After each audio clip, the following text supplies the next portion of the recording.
মধ্যেই ফাইনালে পৌঁছে গেছে ভারত।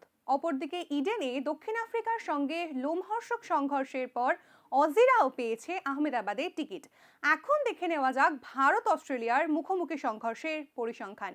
একদিবসীয় ক্রিকেট বিশ্বকাপে ভারত ফাইনালে উঠেছে 3 বার এবং জিতেছে 2 বার। অন্যদিকে অস্ট্রেলিয়া ফাইনালে উঠেছে 7 বার এবং জিতেছে 5 বার। ফাইনালে ভারত অস্ট্রেলিয়ার মুখোমুখি হয়েছিল একবার 2003 বিশ্বকাপে। কাপ হাতে তুলেছিল অজিরা। একদিবসীয় ক্রিকেটে মোট 149 বার মুখোমুখি হয়েছে দুই দল। ভারত জিতেছে 56 বার, অন্যদিকে অস্ট্রেলিয়া জিতেছে 83 বার। অমীমাংসিত 10 বার। বিশ্বকাপের আগে ভারত অস্ট্রেলিয়ার শেষ 5টি ওয়ানডেতে অস্ট্রেলিয়া জিতেছে 3টি, ভারত জিতেছে 2টি। তবে বিশ্বকাপের গ্রুপ পর্যায়ের খেলায় অপ্রতিরোধ্য ভারত অস্ট্রেলিয়াকে ধরাশয়ী করেছিল 200 রানের মধ্যে। 6 উইকেটে জিতেছিল ম্যাচ। অস্ট্রেলিয়ার বিরুদ্ধে ডবল সেঞ্চুরি আছে রোহিত শর্মার। বিরাট কোহলির ব্যাটিং অ্যাভারেজও যথেষ্ট ভালো এবং চলতি মৌসুমে দুর্দান্ত ফর্মে থাকা বিরাট ভাঙছেন একের পর এক রেকর্ড। তরুণ তুর্কি শুভমান এবং শ্রেয়াসও পছন্দ করেন অস্ট্রেলিয়ার বিরুদ্ধে খেলতে। ভারতীয় বোলাররা এই মৌসুমে পিচে টিকতে দিচ্ছেন না বিরোধী ব্যাটারদের। চলতি মৌসুমে 23টি উইকেট নিয়ে বোলারদের মধ্যে শীর্ষে রয়েছেন মোহাম্মদ শামি। তবে হাল ছাড়ার পাত্র নয় অস্ট্রেলিয়া, সেটা বুঝিয়ে দিয়েছেন ম্যাক্সওয়েল ওয়ার্নাররা। ওয়ার্নার, স্মিথ, লাবুসেন ভারতের বিরুদ্ধে বিধ্বংসী ব্যাটিং এর নমুনা রেখেছেন বেশ কয়েকবার। অস্ট্রেলিয়ার বোলাররাও যথেষ্ট বিপাকে ফেলেছে বিপক্ষ ব্যাটসম্যানদের। সেরা বোলারদের তালিকায় 22টি উইকেট নিয়ে শামির পরেই রয়েছেন অ্যাডাম জ্যাম্পা। তবে পরিসংখ্যানই শেষ কথা নয়, যে কোনো সময় যে কোনো পরিসংখ্যান যে বদলে যেতে পারে প্রায় তা বুঝিয়ে দেয়